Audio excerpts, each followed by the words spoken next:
be seated. All right, let's resume from where you stopped. Go forward.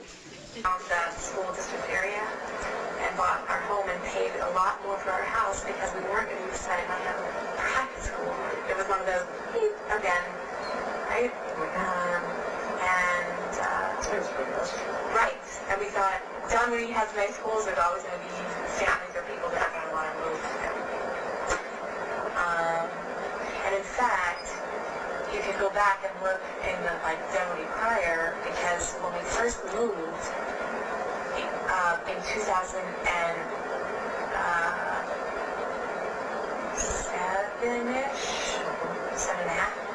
somewhere around there, when we first moved, they were redistricting. They started moving the school lines, and they cut Vanderlyn at Chamblee Dunwoody, and then Manjet Court people were ending up going to Chestnut. I flipped my freaking lid, right? It ended up, and I made several phone calls, as I'm sure you can imagine, complaints, and I was new to Denver, so I didn't even know who to call and who to complain to. And they didn't know what they were doing. They were building that Dunwoody Elementary. Was it a full school? Was it a 45th grade? They had no idea at that time. And then they figured it out. And once they figured it out, I got put back in Vanderbilt. Not that Chestnut's a bad school, but it's not why I moved there. I mean, I moved for a specific school. And who knows? And now they're redistricting. I can't even think about it right now. But they're redistricting a million places now, and we're annoyed. Russ and I have talked about it several times. You know, spend $900-something thousand in this house, and actually got a decent deal on our decent deal for us. I had no real estate agent, so they knocked like $20 grand off the price. I was my own not surprising real estate agent. I don't want to get this job, although now, you know, life is different, so I'm going to do it. But at the time, I didn't want to get this out of Vanderbilt. Well, I'm just from what I've learned since Thursday, that you are going to be fine. You know what I mean. Yeah. You're going to be able to handle it. You're going to be able to support your family. You're going to be able to take care of everything that needs to be taken care of eventually. You just got to have faith in yourself and faith that the rest is going to be there with you.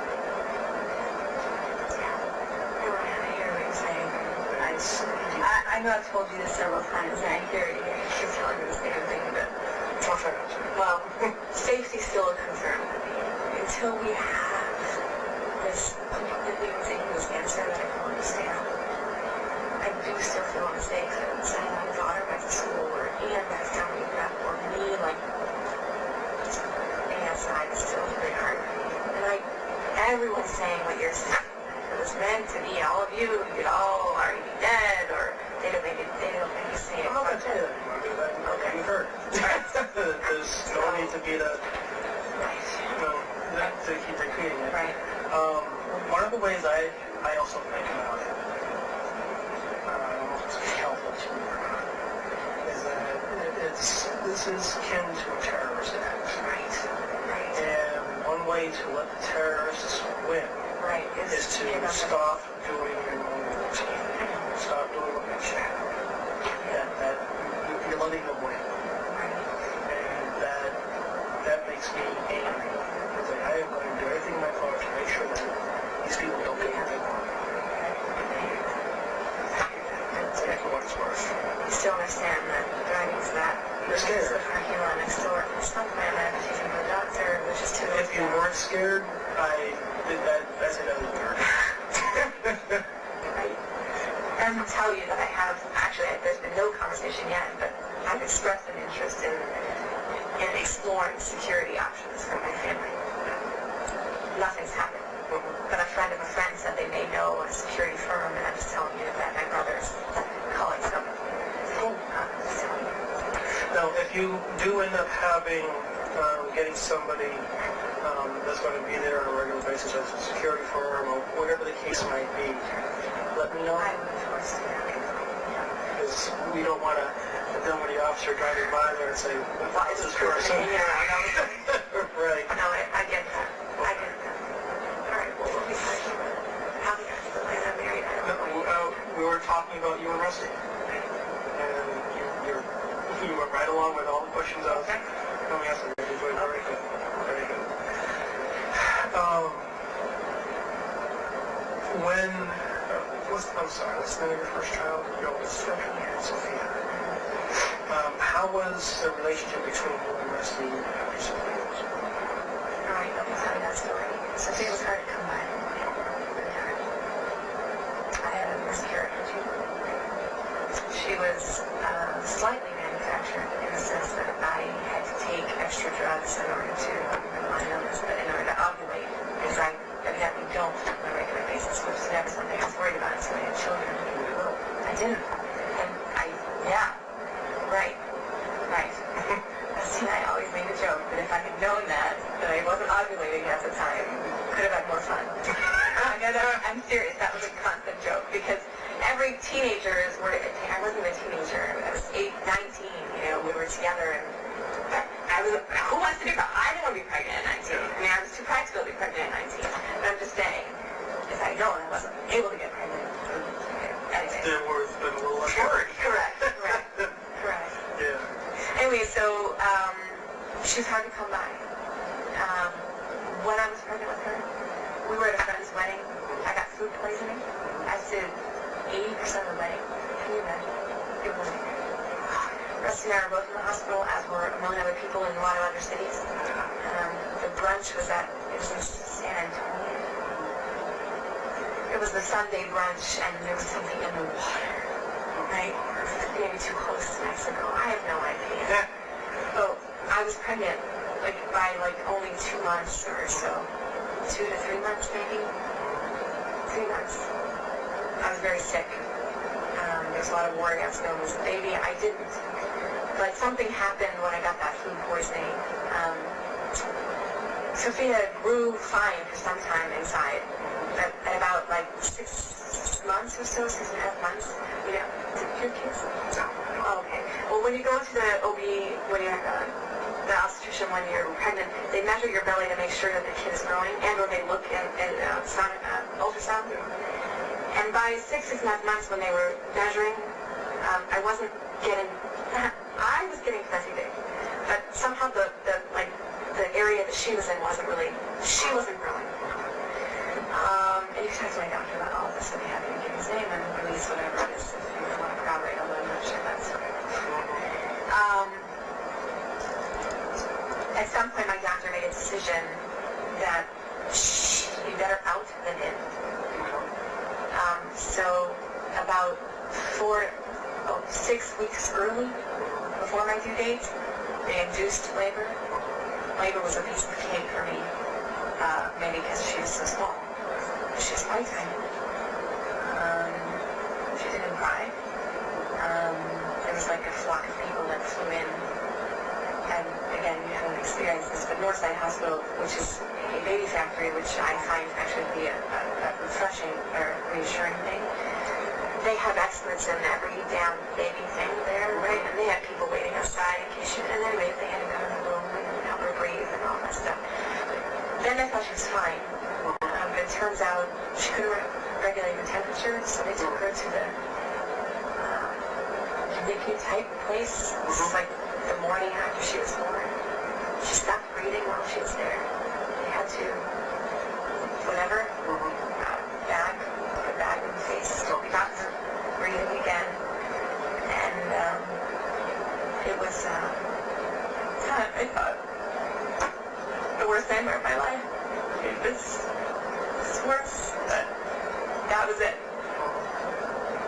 Rusty couldn't have been better. Rusty, we were there.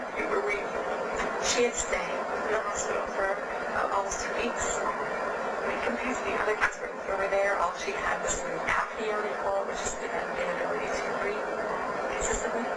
Or when you're supposed to, you hold your breath for too long, longer than 20 seconds. We took her home finally, but on a heart monitor for about 6 months. Just to take care, because those heart monitors, they go off by mistake sometimes. So the day after we got her home, the heart monitor went off. I thought she had stopped breathing. We were at Children's. They had to do a spinal tap on, 2.5-week-old. It was total wreckage. And Rusty was the best. I mean, he was a mess. I was a mess. We were exhausted. I I was an adopted mother. I was probably raising a lunatic. Breastfeeding was a total nightmare for me. She was so small. She barely ate. It was like ridiculous. And he was always, he just...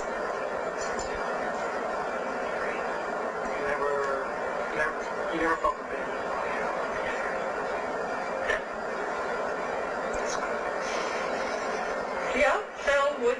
And he's been a great parent, good father, Sophia, a great husband. When you're asking me about the Sophia period, so more than that first, right? Ian was easier to come by a little bit. They said sometimes you can kickstart your system and it's sort of whatever. A little bit easier. I didn't get food poisoning. He came out when he was supposed to, somewhat naturally. But Rusty was there. Rusty, I am not I need my sleep. Sleep and middle of the night, all the time. I hope to get up, go get this crying child. Is it every time I look at this? I answer the question. Now, while you were pregnant with that child, did Rusty get distant in any way? Never. In fact, the opposite. Very much the opposite. I almost think he would have liked me pregnant at the time. In theory. Although I was a very healthy pregnant person. I look better pregnant than I do not pregnant. Just everything sort of glowy. But no distant. I think Rusty, though, constant stress of providing for his family, right? Always wanted the best, wanted more, but I don't think that's what you're asking me. But I'll just tell you, right, that this job thing was kind of a roller coaster, even through all of these times of having kids. And it was, it's one thing to be a couple of children and lose your job, or switch jobs, but when you have a kid, one, or even two, and then house payments and a million other things, right? He got pretty stressed about it. Was he a traditionalist in the form that he thought that the male should be the provider, the primary provider, and the female in the family should be the secondary provider if she was a provider at home? I'm sorry, can you ask that question? Sure. The traditionalist, as in the husband or the father. Right. He's the one who financially supports the family, whereas the mother, the wife, the female stays home and raises the children. Stays home, raises the children. Or if they have a job, it's... There'll be 3 more clips of 55 minutes approximately, and 1 more clip of 6 minutes. Oh, that's fine as long. Just skip the quarter. No, just keep going. Forward. Secondary to his job. I think that was sort of a wavering unknown, especially recently. I worked from out of the house for up until April, so it never came up. I had a job, but I was doing, either I or a nanny or someone was doing most of the house duties, or that's how it worked. But he was always still a parent, and always took care of the children and gave them baths at night and snuggled with them at night and all of that.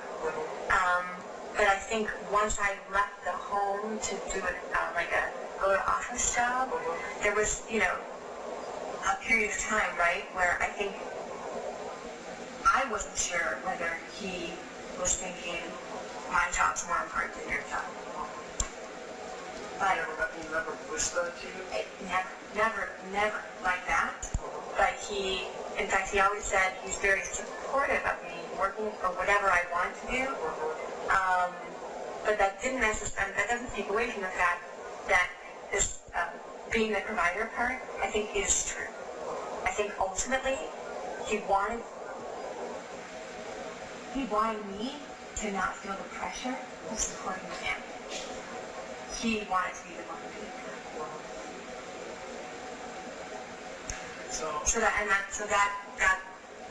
Let's keep talking about that. This past I don't know how many months it's been since April. 6 months? Me starting a new job, trying to sort of make my way in that job. I love my job. So you started at GE? Correct. April of last year? No, this year. You want me to tell you that? How I got? Okay. Yeah, okay. How was Leslie with that? He was happy for me that I loved my job, but this was an adjustment period. Why we did not spend as much time together. I've been traveling. We've been struggling on who drives the kids, who doesn't in the morning. I think, again, I never worked out of the house. I mean, I've never worked in an office structure. All right. I had a job, so that's sort of outside the house, but not, I sat in my office doing it. And I traveled to Boston rarely, but every once in a while. And that's the thing, when I traveled to Boston, even the past 8 years, they took care of the kids. It's not something to be shied away from.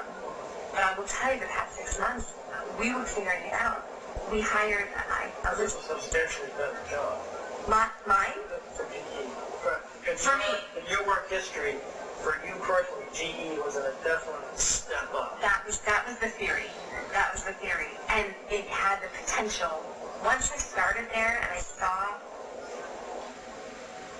how great it was at it, I could see myself building a career there. And before that, I was working at home so I could have a kid 1 or kid 2, and I thought it was important for me to sort of balance the being home. When this opportunity came, right.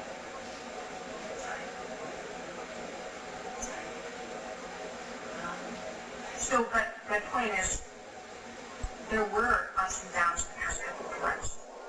There were times, right, where, and in fact there was a whole period in the summer where I was gone 1 or 2 weeks in a row, and he was responsible for taking them and picking them up every day. When I got home from that trip, he was an ass, right? I mean, he was like, because he couldn't even work then, and he was trying to find a job, and again, he wants to be the person making me feel like I don't have to have this job. And in that 2-week period where he's taking care of the kids, he couldn't look for a job, or the kids don't go to camp till 9:30, I can pick up at 2:30. It's like, I mean, I know, I've been doing it, right? I get it. And it was new for him. Okay, he never, again, I worked from home. There was no, he would definitely have picked up Sophia at school a couple times before, and had done week prep when she was done week prep. If I was in Boston or whatever, but I was primarily the one doing those sort of traditional stay-at-home mom type duties. And he had never had to do them repeatedly in say a 2 or 3 week span. And he was annoyed and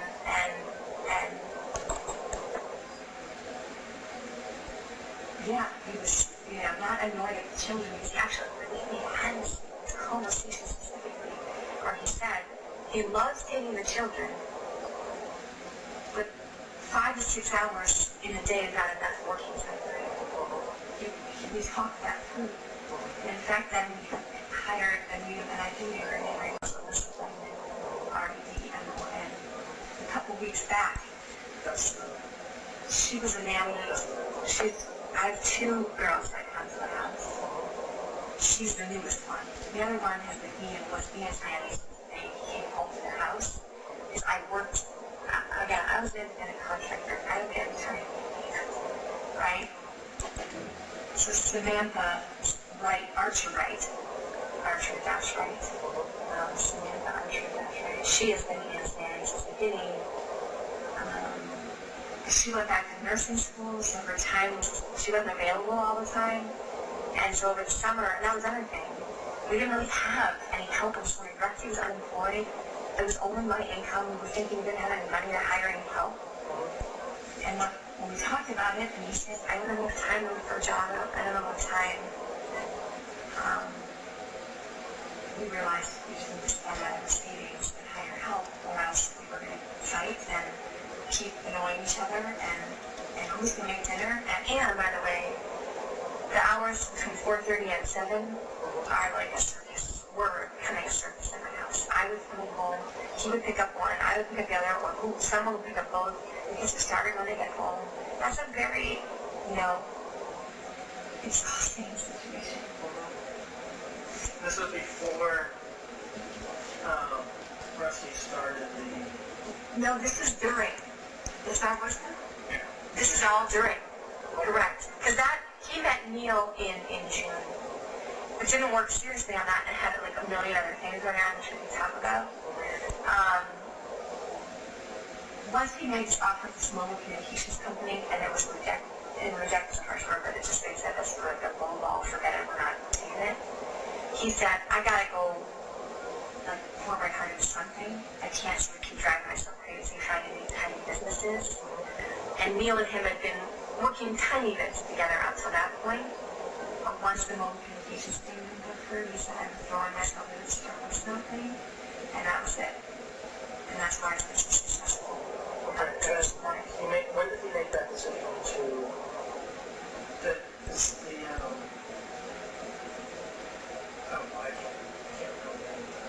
start mobile communications? The crash deal. Discovered. That was in April. This year. Yeah. So April of this year is when he left Discovery, and the family made the decision, you need to go do your thing and start this business. You mean he and I made it? What we made the decision is, I think I said this in the other room, he can't work for anybody anymore. We've tried all these times for him to work with other people, but he has some grand ideas that not everybody likes to listen to. And that's about the same time that you started at GE. Right, and that it was very bizarre in the sense that, and you can go back and look at my records of my GE, but I received the offer from GE sometime in, in March, early March. We went on I had a cruise with my parents that we were going on, and I didn't want to start work and then use vacation day and then go back. So I said, I'm going to start April 12, 15, something in that week there. And Rusty had been very unhappy at Discovery. And part of me taking the job was that we saw it coming. Either he was going to leave or they were going to fire him. It was one of the two. And I didn't really have a job because my project, I think I explained this to you already, but my projects with Harvard Business School Publishing has sort of ended as of December, January. So I put my resume out there and did a couple of interviews. I wasn't even sure that I wanted to stay home and full time. I come to realize it wasn't my personality, although I was fighting it. I thought it was, but it wasn't.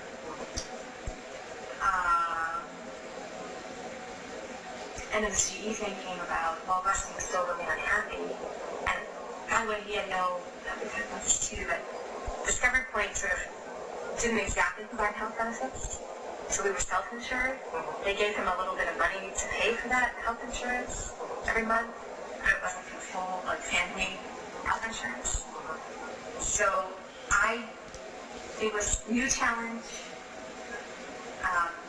health benefits, a steady paycheck, while he goes and, searches for a business to buy, not to start, to buy. And he and Brian Adams, his name I'm sure you've heard also many times, he was just a mentor for Rusty initially. He met Brian from Harold Salt. Harold and Brian, I think, just are business buddies. Harold had this thing too. Brian has bought and sold, I think, several companies. Probably has a little more money than we do. I actually have no idea how much money he has. Let's refocus. Oh, I'm sorry. Go ahead. All this is no. Oh, I'm sorry. I forgot where we were. Go ahead. That's okay. So, GE offered you a job, or said, we want to give you a job in March. Oh, right. Yes, and I said I'm not starting until April. And by the way, I'm sorry, this is important. I think for you to know this goes along the line of questioning. The agreement of my, not really With you and me. right, and it wasn't like a written down agreement, but with me and like the HR lady at the time, and my upcoming boss, whoever it was. Now I was very hesitant to take the job because I've been working from home all this time, so like jump from home to 5 days in the office, whatever. It's like I was very torn. I was like, well, being home or not. And I worked at the same time. I worked remotely some days, 2 days a week at home, and I worked 7:30 to 3:30 so I could be home with my kids. And they never had a problem with me.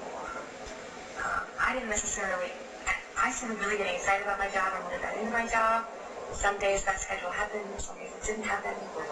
I worked a lot at night to make up for the time I wasn't there. I did end up traveling. Because I was going to see that I've people at a couple different sites that work on a team, plus the software group has several sites, and it's important to understand what the software needs to do in order for me to do my job. Anyways, so that is the story, but He gave you, or gave the family, specifically you, okay. The first real, stable, full benefit package. Because Sure, yeah, yes. while moving around, Rusty had done the partial benefits from Discovery Point. You worked as an independent contractor. Yep. But this was the family, specifically yours, first real opportunity for stable benefits, stable paycheck. Right. You can plan stuff with it. Yeah, I was just gonna, but yeah. Problem is, we bought our home and homes with both of us working and working in salaries. So these past couple months were, I mean, we're like, but I only paid it.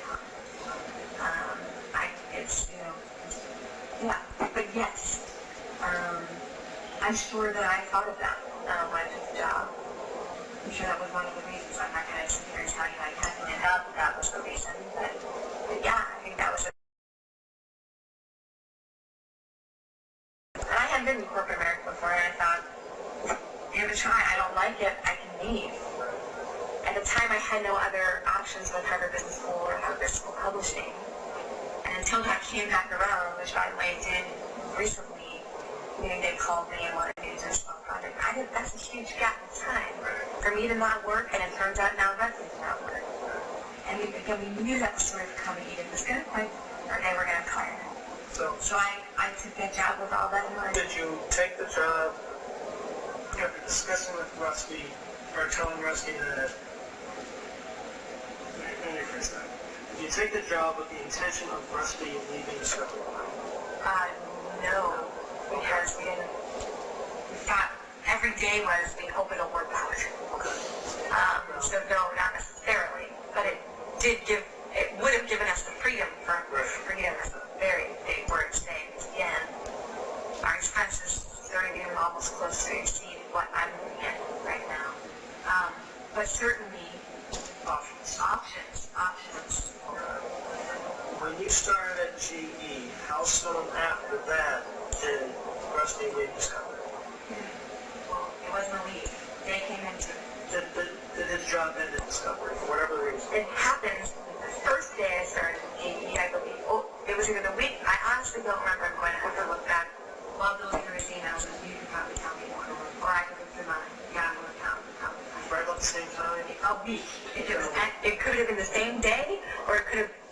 But I accepted the offer while he was still working at Discovery. Okay. It was just somewhat coincidental. Well, of course that was me. That the day I started, or he got laid off, and then a week later I started. But again, I accepted so long after. Oh, you know why? We went on a cruise. This is in March of this year. He got fired like a week later. So we could look back and see when I went to the look at my calendar. He got fired like a week later. Also goes to the beginning of April. so I think it was the end of March. I don't know, we like to be stronger. It's not, and what we have to do is look at my Yahoo calendar, only because I have in there proof. Does my phone work in here? It might. I don't think, but I don't think I have my Yahoo calendar. I think I access on my laptop. I don't even know how to access it in here. So we can actually do it. Okay, well maybe we should. Anyways, but the point is that when the cruise came back, things were no better at Discovery Point, and it was within a matter of weeks, 1 to 2. I started and he got fired, or it was that mutual agreement that he would leave. And how long after him ending with Discovery Point and making the decision of going full bore into an entrepreneurial... Into Star Boys now. Star Boys now. Not purchasing a company. Because that's how that was a major change in mind and the concept of what he was trying to do. Yes, because for the months of the end of April and May and June, and I think even like a week or two in July, until the mobile communications deal went to the toilet, and again, you have folders now with the dates, I don't. I need the emails. All that time you're looking at a bazillion different companies to buy. So it's purchasing an existing company or a startup. Start working on a startup. So how soon after leaving Discovery to Full-blown Star Boys now? Star Boys now. So that was a couple weeks in April, May, June, and a couple weeks in July. So that's almost just like 3 months. 2.5 to 3 months. Yes, I'm thinking it's in July. Now again, he met Neil the beginning of June, like the first weekend. I told Gary this. You want to know how soon weekend? Okay. And they had coffee and breakfast a couple of times through June and July, and where the ideas were sort of forming, and what could Rusty do, and it just had legs. That was all happening. Rusty did a million things at the same time. This mobile communications deal doesn't take all your time. I mean, buying it. Anyways, that's that. But once that went down the toilet, he said, I can't keep sort of doing this go down the toilet route. The Star Boys something seems exciting and fun. I'm going to just really focus my energy on that. Plus, there are now businesses for sale right now. People don't want to stop, so they don't want to get very cool. Okay. Since between when he left Discovery to he made the final commitment to go full on to Starlight, what was how was the stress with finances or the discussion with them? How what was going on there? Was the Finances? Was the family support? Because he didn't have an income. Right? Yeah, but I did. You just started. True. So, there was no issue in finances at that point. You're talking dollars? just, $dollars? I'm talking about just running a household and all that, because now you have the primary income. I'm going back to his concept of being the primary breadwinner for the family. Yeah. You are now the primary breadwinner. He doesn't have an income. He doesn't have a definite Job. direction of Right. what he's doing. Right. What happened during that time? He took on most responsibilities throughout the days out picking up. Is that where the argument started? Or where he started being, you said he started being an athlete, went away? That one trip in July. Okay. May, June, you're right, he didn't have a ton to do, so there weren't arguments about it necessarily. There was a comment here or there about it, but it wasn't an argument. What were the comments like? It was, I jump with the kids at 9:15, so camp starts at 9:30, and I can't seem to get enough done between 9:45 and 3-something when I pick them up, or, in that period. And looking for these companies, he just couldn't get it all done, he felt. And I said, well, but I have to do this job. right? I have to do this job. I can't drop him off at 9:30, and he understood at that particular point, but I'm not going to tell you that there wasn't conversation about it. There was never tons of yelling about it. In July, there may have been an argument about it, because I came home and I feel like I'm working hard, right? And I know he was working hard too, because this is when the Dark Boys thing was starting to ramp up, and that was the issue. And so there were arguments. How many arguments you had? We don't get any. Okay. So it was all boys? All boys.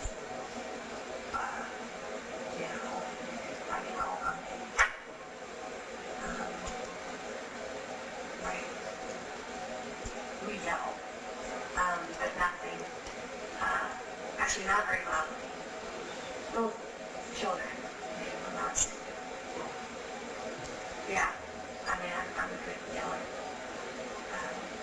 I think he didn't yell at the time. He could raise voice, I'm sure. But that was raising his voice to me, he was raising voice out of frustration. And what was the question? Okay. Then from the point of the decision going into Starbucks now. Starbucks Okay. till Thursday, what was the move during that time? Yeah. Well, once we sort of, once he communicated that he didn't have the one having the job and there was no actual money. So, we gotta balance the priorities. That's when we hired Alyssa. We did argue, but then we made an agreement and sort of said mercy and said we need more help in the house so that we can actually sit down at dinner time. And I'm not responsible for making dinner when I want anymore. He's not responsible for making dinner because this is not something he ever wanted us to do. So we hired more help. And for the past